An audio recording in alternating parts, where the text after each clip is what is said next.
Hi, Tristan. I hope that I'm pronouncing it right. This is David Cohn. The way I do this is I saw that you sent these questions, and this is the first time I've looked at the questions, so these are my honest, earnest, sort of quick reactions. Um, so, online news articles still seem to be mainly in the 800-word newspaper legacy form. Yeah. Is there room for exploring what else we can do? Is this an interesting problem? I do think it's an interesting problem on a couple different frameworks. I mean, one thing that I think is interesting, and this was some of the things that we talked about in the days of Circa, is that like the traditional newspaper and like 500 to 800 words is like classic, is in the middle, and that the middle is kind of being torn apart. So it's like there's a need for really quick, fast, and there's a need or a desire for really long form, like the 2,000-word New Yorker article, but that like the middle, newspaper article just didn't quite satisfy readers in the same way. It was a little too, after the first graph or two, it was a little too long, and the payoff of reading the extra, 400 to 700 words wasn't really that big, as opposed to like a New Yorker article, you feel like you've really gotten in depth, right? And so, there is value on both the extreme ends, but I think there's like diminishing returns in the middle there. And so I do think that there's room for exploring what else we can do, and I think it's at the edges. And Circa explored the really short edge, just because it felt like, well, that was, from a tech perspective, a little bit more interesting.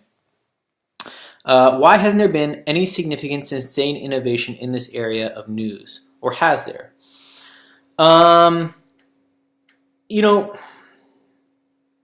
some extent there has. It's just very chaotic. There have been interesting examples, I would say, as well, from like different publications.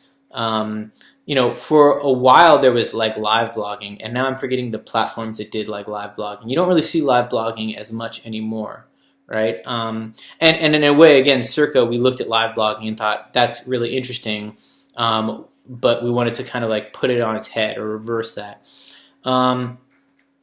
So I do think, the way people naturally get information when they are news junkies, so to speak, is in this, form where it's little bits here and there, or they'll just sit down and get like a really long dose from one article. But they are their own curators. They're their own sort of concierge in that. And I don't think there's been any successful, publisher who has stepped into that space for others. There have been third parties, but not necessarily a quote-unquote publisher. At least if I'm understanding your question correctly, it's worded a little vaguely, but generally it seems that news adapts to new technology platforms. What if it adapted to its own business and audience needs? Is that viable? So, that's like the $1,000,000 question, right? I would say this, like, the reason why news is adapting to technology platforms, in my opinion, is because tech companies are media companies. And media companies are becoming tech companies, right? Like, to some extent, the two are fusing. I think there's a future where the two are indistinguishable from each other. So, when you ask what if news, adapted to its own business and audience needs, its own business needs would be tech platforms, right? Because audience needs, to, share and distribute information, or collect and filter and read and get that information through technology. So the reason why we are adapting to tech platforms is because the tech platforms are sort of ceding the ground. They're elbowing out. They're boxing out in basketball, right? Like, you box out the other players. They're essentially boxing out the ownership of the platform, and the platform defines the type of media, right, that is produced. So, the difference between YouTube and, doing a video on YouTube and doing a video on Facebook is one auto plays on silent, the other one you click play and the sound comes on. Those are platform decisions, right? But those decisions are not made by by traditional news companies. It is made by a tech company, which I would argue are media companies. YouTube is a media company. Facebook is a media company, whatever they say. But they don't necessarily, so media is different from news, and they don't have news in mind, they have media in mind. So if we want news to be in mind, then we need a platform, a tech platform that has news in mind and is then built for that. The real question, though, is there enough of an appetite for news to then sustain the building of its own platform, and is that viable? I'm bullish, and I think it is, but so I guess I'm trying to almost say that the question you're asking, right? Like generally, it seems that news adapts to new technology platforms. What if it adapted to its own business and audience needs? I don't see those as antithetical. I think it's whoever creates a platform defines the type of media. And so if news doesn't build it itself, then we're waiting for tech companies to do it for us, and we just have to hope that they build it with news in mind as opposed to just generally or broad media, which maybe Facebook is waking up to that. Maybe they are going to make new products, new elements or to their current platform that will be a little bit more, that will keep news specifically as a form of media involved. What have you seen in the area of articles that's most interesting right now? I'm not sure what you mean by in the area of articles. I mean, there was the sort of parallax scrolling fad, and actually came and went in a magnitude in the order of like 2 years. It was like when I was a judge for different journalism contests, I actually turned it into a drinking game of like the parallax scrolling. Whenever you see the parallax scrolling, you have to drink. I do think that there's data journalism on one end, and there's like writing on the other end, and I do think that there's a place where the two can combine, right? Where like the writing becomes structured. That's what Circle was about, was structuring basically the writing. I don't know if there's anything that's super like out there in that space right now. Most of the changes that I see are more aesthetic, right? Like I think of, what's Topolowski's new thing? I want to say it's like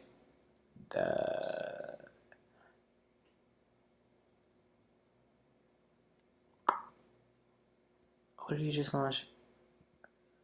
See, this is how real time it is. He just launched something. Josh Topolowski. I don't even know if I'm pronouncing that rightly. But like, I look at the thing that he just launched, which I will find, and it's visually distinct, but it's not like the outline. I kept wanting to say outbrain, but I knew that wasn't right. The outline. So if you look at like the outline, it looks distinct, but it's not really structured in a distinct way. Again, it's basically the same as a parallax, but with like a really different look. I'm more interested in the way things can be structured differently, and that doesn't mean navigation. Anyways, what have you seen in the area of video reports that's most interesting right now? Again, video has gone through, and particularly because of Facebook, has gone through an editorial change, right? And again, platform determines editorial. Another way that I put this is like, the content management system is your first editor, right? The content management system is your first editor because it's the first thing to tell you how you have to do things, right? Put the headline here, put the content here, put a footnote here, whatever your CMS is. And Facebook, YouTube, Twitter, all of those social platforms, we don't refer to them as CMSs, but they are. They're content management systems. They're public content management systems. They're content management systems that anybody can sign up for, as opposed to like the BBC has a content management system where you probably need, a special privilege, right? Like password. And so the most interesting thing in video right now has been how video editorial has changed depending on the CMS, right? Again, videos for Facebook look different than videos for YouTube. And if you took YouTube videos and put them on Facebook, and Facebook videos and put them on YouTube, they would probably perform differently, because they have different platforms. And so I think that's been the interesting thing for video, is like figuring out, right, you got the return of the silent movie, essentially, the silent news story, which was like, early 1900s type news, right? Like, they'd show video and then they'd put some text on the screen, right, with somebody playing piano in the background or organ. That's made a resurgence on Facebook. It's faster, color, popular music, but that storytelling, and that's an editorial decision, and that has been a result of the platform decision made by Facebook. So the most interesting stuff in video right now has been seeing how the editorial approach has changed as a result of that. And what are the best things in this area from the past? I'm not sure what area you're referring to. If you're referring to structured content, I still look at like PolitiFact as a lot of people don't think of PolitiFact as structured content, but it is, right? If you go to PolitiFact, it's a U.S. fact-checking site. I can go to People and I can hit Donald Trump, and it'll show me all of the statements that Donald Trump has made that have been ranked true, mostly true, half true, mostly false, false, and pants on fire. Those are, that's a structure, right? And I can hit, I can see, I just want to see all the pants on fire. Anything that's been ranked up pants on fire, no matter who said it.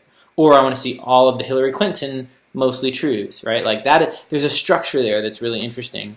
And I think it's one of the earliest and still a great example of how like adding structure to content allows people to like understand it and get more value out of it quicker, faster, and more meaningful, right?